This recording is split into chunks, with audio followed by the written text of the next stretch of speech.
என்னை தேடும் இறைவனே, உம்மை நாடி வருகிறேன். என்னை தேடும் இறைவனே, உம்மை நாடி வருகிறேன். ஜூலை 4ஆம் தேதி. இன்றைய தியானத்தின் தலைப்பு கீர்த்தியும் புகழ்ச்சியும். வாசிக்க வேண்டிய திருமறை பகுதி செப்பனியா 3ஆம் அதிகாரம், வசனங்கள் 9 முதல் 20 வரை. கர்த்தர் உன் ஆக்கினைகளை அகற்றி உன் சத்துருக்களை விலக்கினார். கர்த்தர் உன் நடுவிலே இருக்கிறார். செப்பனியா 3:15. கீர்த்தியும் புகழ்ச்சியும். செப்பனியா நூலில் தொடக்கம் முதல் இதுவரை தேவன் கூறிய ஆக்கினைகளையும் அழிவையும் பற்றியே வாசித்தோம். தேவன் மக்களை கண்டித்து அநேகரை அழித்துவிட்டார். வசனம் 12 படி இப்போது மீதியான கொஞ்சமான ஜனத்தை வைத்திருக்கிறார். பெரும் பகுதியான மக்களின் அழிவை கண்டவர்கள் கர்த்தரை தொழுது கொள்கிறார்கள். ஒருமனப்பட்டு அவருக்கு ஆராதனை செய்கிறார்கள். சுத்தமான மொழியை பேசுகிறார்கள். தூரத்தில் இருந்து காணிக்கை கொண்டு வருகிறார்கள். இப்படி மனம் திரும்பியவர்களை ஆண்டவர் ஆசீர்வதிப்பேன் என்கிறார். அந்த மக்கள் அநியாயம் செய்வதும் பொய் பேசுவதும் இல்லை. வஞ்சகமும் அவர்கள் வாயில் இல்லை. அதனால் அவர்களிடம் அச்சமும் இல்லை, அச்சுறுத்துவாரும் இல்லை.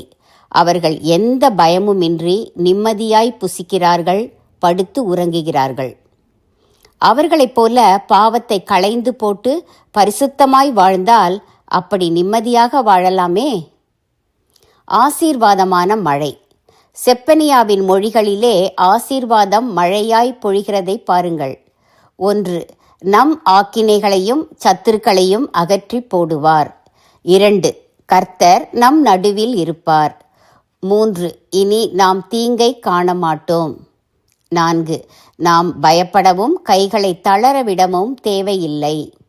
5. வல்லமையுள்ள நம் தேவன் நம்மை இரட்சிப்பார். 6. அவர் நம்மை குறித்து மகிழ்ந்து அன்போடு நம் நடுவே அமர்ந்திருப்பார். 7. அவர் நம் நிமித்தம் கம்பீரமாய் களி கூறுவார். 8. நாட்டின் அவல நிலைகளைக் கண்டு வருந்தியவர்களை கூட்டி சேர்த்து கொள்வார். 9. நொண்டியாய் தள்ளாடுபவர்களை ரட்சித்து தள்ளுண்டவர்களை சேர்த்து கொள்வார். 10. பிற எல்லா நாடுகளிலும் தன் மக்களுக்கு புகழ்ச்சியும் கீர்த்தியும் உண்டாகச் செய்வார். சகோதரரே, செப்பனியா நூல் ஒட்டுமொத்தமாக பெரியதோர் உண்மையை நமக்கு நினைவுபடுத்தி உள்ளது. தேவன் பாவங்களை கண்டித்து திருத்துபவர். ஆனாலும் இந்த உண்மையை புரிந்து கொண்டு அவரை தொழுது கொண்டால், மனம் திரும்பினால் நம்மை கீர்த்தியும் புகழ்ச்சியுமாக வைப்பார்.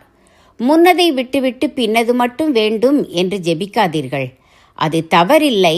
ஆனால் பாவங்களை வைத்துக்கொண்டு ஆசீர்வாதம் மட்டும் வேண்டும் என்று ஜெபிக்காதீர்கள். ஆக்கினையை அல்ல, ஆண்டவர் கீர்த்தியும் புகழ்ச்சியும் தரத்தக்கதாய் வாழ்வோம்.